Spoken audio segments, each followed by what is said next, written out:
আমার এলাকার সনাতন ধর্মী দাদারা আছেন, দিদিরা আছেন, পিসিরা, কাকিরা আছেন, তাদেরকে আমি সেই ছোটকাল থেকে ধারণ করি, যাদেরকে আমি আমার মনের অন্তঃস্থল থেকে ভালোবাসি। তাদের সেই অনুষ্ঠান প্রত্যেকটা তাদের রথযাত্রার জন্য আমি অংশগ্রহণ করতে পারি, আমি পদধূলি দিতে পারি।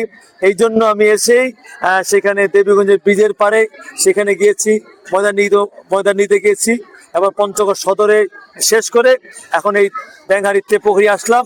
আমার স্লোগান একটাই, আমি নির্বাচিত হওয়ার আগেও বলেছিলাম সনাতন ধর্মেদের নিরাপত্তার জন্য তারা স্বচ্ছন্দে নির্বিঘ্নে উৎসব মুখর পরিবেশে তার ধর্মকর্মগুলো পালন করার জন্য যত রকম নিরাপত্তা দেওয়া দরকার আমি আমার দল থেকে, আমার দলের নেতৃবৃন্দের কাছ থেকে সেই সহায়তা পাবে।